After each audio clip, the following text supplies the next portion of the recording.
இன்னியோட கதையில் நம்ம பார்க்க போது 12வது திவ்ய தேசமான திருக்குடந்தை அப்படிங்கிறத பற்றி. இந்த திவ்ய தேசம் கும்பகோணம் பக்கத்தில் இருக்குது அப்படின்னு சொல்கிறாங்க. இந்த 4000 திவ்ய பிரபந்தம் அப்படிங்கிறது பிறந்தது இந்த திவ்ய தேசமான திருக்குடந்தையில் அப்படின்னும் சொல்லப்படுது. இங்கே இருக்கிற பெருமாளுடைய பேர் ஆறாமுதன் அப்படின்னு சொல்கிறாங்க. இந்த கும்பகோணம் ஃபுல்லாகவே என்னவா நிறைஞ்சிருக்குன்னா நிறைய கோவில்கள் இருக்கிற இடமா இருக்குது. அதே மாதிரி இந்த 12வது திவ்ய தேசத்தில் இருக்கிற கோவிலில் 3 கோவில் உள்ளவே இருக்கான். ஒன்று சாரங்கபாணி கோவில், இன்னொன்று சக்கரபாணி கோவில், இன்னொன்று ராமசுவாமி கோவில்னு சொல்லி 3 கோவில் இந்த 12வது திவ்ய தேசமான திருக்குடந்தை அதுக்குள்ளவே இருக்குது அப்படின்னும் சொல்லப்படுது.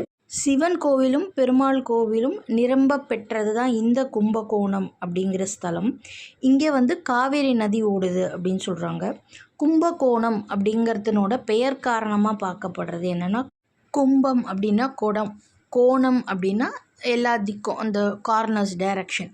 ஸோ பெருமாள் என்ன பண்ணுறாரா, அவரோட படைக்கிற அந்த சக்தியை எடுத்து அந்த குடமான இதுக்குள்ளே போட்டு அது கங்கையில் ஆரம்பித்து உலகெல்லாம் பரவி கடைசியாக கும்பகோணமான இடத்துல காவேரி மூலமாக பெருமாள் என்ன பண்ணுறாராம், அவரோட சிருஷ்டி பண்ணும் விஷயத்தை உலகமெல்லாம் பண்ணதுனால இந்த திருத்தலத்துக்கு கும்பகோணம் அப்படின்னு சொல்லி பெயர் காரணம் வந்ததாகவும் ஒரு சாரார் சொல்கிறாங்க.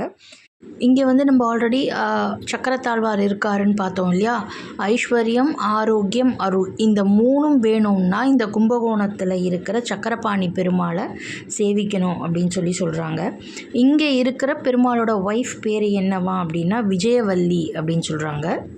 இந்த கும்பகோணம் திவ்ய தேசத்தில் ராமசுவாமி பெருமாள் இருக்கார். அந்த ராமசுவாமி பெருமாளுங்கிறது யாரா அப்படின்னா சாக்ஷாத் ராமனா. ஸோ இந்த சன்னதியில் இந்த ராமசுவாமி கோவில் உள்ள சீதை, அப்புறமா ராமரோட தம்பிகள் எல்லாருமே எங்கே இருக்காங்களாம், கர்ப்ப கிரகத்தில் இருக்காங்களாம்.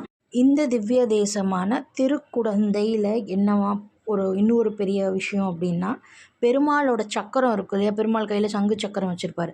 ஸோ இந்த சக்கரத்துலேருந்து உருவானது தான் திருமங்கை ஆழ்வார் அப்படின்னு சொல்லப்படுறாரு.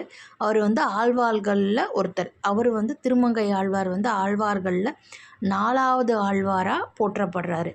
அந்த திருமங்கை ஆழ்வார் பெருமாளுடைய சக்கரத்திலேருந்து வந்ததாகவும் சொல்லப்படுது. இங்கே இருக்கிற ராமசுவாமி கோவிலில் இருக்கிற ராமர் கையில் என்னவா இருக்கான் அப்படின்னா, ஒரு கையில் ராமர் புக்கும், இன்னொரு கையில் தம்புராவும் வச்சுட்டு இங்கே காட்சி கொடுக்குறாரு.